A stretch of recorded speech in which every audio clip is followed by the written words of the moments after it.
अगर आपको यह वीडियो पसंद आया और आप चाहते हैं कि हम इस कहानी को आगे बढ़ाते रहें तो आप कमेंट करें, सब्सक्राइब करें, लाइक करें और शेयर करें। भगवान बुद्ध के परिनिर्वाण के कुछ वर्षों के बाद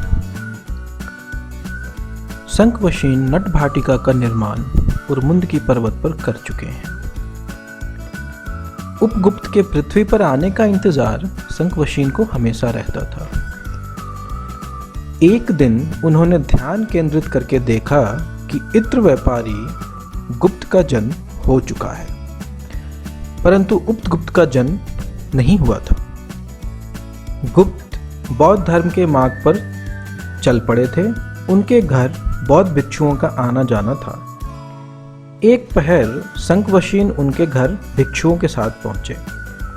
अगले दिन शंखवशीन सिर्फ एक भिक्षु के साथ और उसके अगले दिन अकेले ही गुप्त के घर पहुंचे। शंखवशीन को अकेले देखकर गुप्त ने पूछा, महाराज आज आप अकेले? शंखवशीन ने कहा, क्या उम्र के इस पड़ाव पर हमारे सेवक होने चाहिए या नहीं?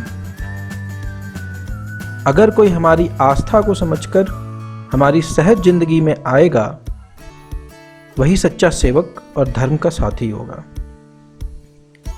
गुप्त ने कहा, महाराज मैं इस भोग विलास के जीवन में लिप्त हूं और इससे बाहर नहीं आ सकता, परंतु जब मेरा पुत्र होगा उसे मैं आपको समर्पित कर दूंगा।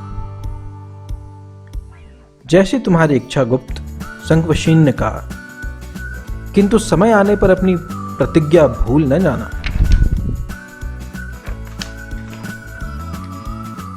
कुछ समय पश्चात गुप्त के आंगन में एक पुत्र का जन्म हुआ।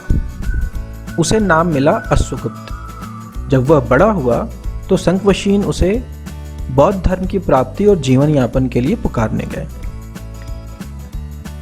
उन्होंने गुप्त को उसका वचन याद कराया, परंतु गुप्त ने गिड़गिड़ा कर कहा, महाराज यह मेरा एक ही पुत्र है, आप इसे कृपया मेरे पास रहने दें। जब दूसरा पुत्र होगा तो उसे मैं आपको सौंप दूंगा। शंखवशीन ने बालक की ओर ध्यान से देखा। उन्हें आभास हुआ कि यह बालक तो उपगुप्त नहीं है। वह वहां से चले गए।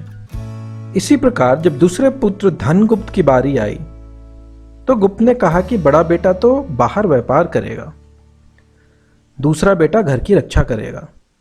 आखिर में तीसरे बेटे का जन्म हुआ जिसका नाम उपगुप्त था। इस बार जब बारी आई तो गुप्त ने कहा, महाराज मैं वचन देता हूं, जब व्यापार में लाभ और घाटा बराबर हो जाएगा तब मैं उपगुप्त को आपके सुपुर्द कर दूंगा। इस घटना के कुछ वर्षों के पश्चात उन्हीं दिनों मथुरा में एक नर्तकी थी, वाश्वदत्त। उसने अपने सहायक को इत्र लाने उपगुप्त के पास भेजा। जब वह सहायक वापस आई तो वासुदत्त को आश्चर्य हुआ। इत्र की मात्रा मोहरों के हिसाब से बहुत ज्यादा थी। वासुदत्त के मन में उपगुप्त के लिए चाहत उमड़ पड़ी, क्योंकि सहायक ने उसे बताया कि उपगुप्त धर्म के हिसाब से व्यापार करता है। उस सहायक ने वासुदत्त की चाहत जब उपगुप्त को बताई तो उपगुप्त ने कहा कि मिलने का समय अभी सही नहीं है। कुछ समय उपरांत एक बड़े व्यापारी का पुत्र वासुदत्त के यहां ठहरा हुआ था।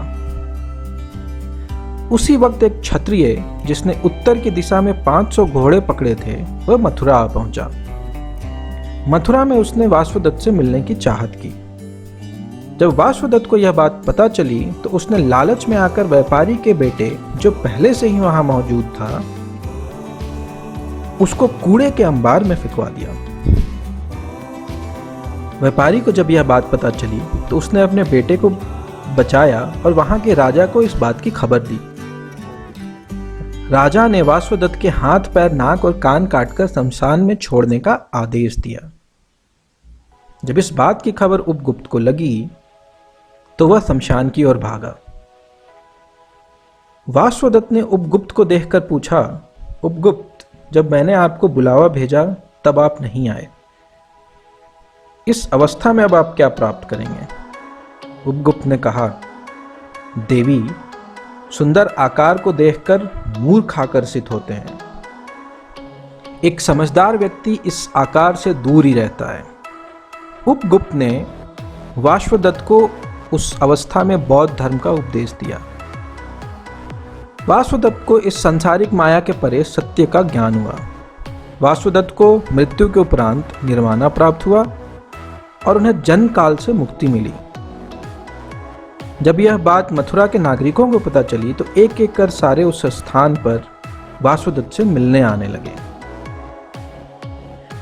इस घटना के कुछ समय के उपरांत उपगुप्त को शंखवशीन ने नटभाटिका मठ में, जो कि उर्मुंद पर्वत पर स्थापित थी, वहां ले जाकर मठवासी के जीवन से परिचित कराया। शंखवशीन ने उन्हें यह भी बताया कि भगवान बुद्ध ने इस समय की भविष्यवाणी आज से 100 वर्ष पूर्व की थी। यही उपगुप्त आगे चलकर सम्राट अशोक के गुरु बनेंगे। आगे के वीडियो में हम बात करेंगे सम्राट अशोक के जन्म की।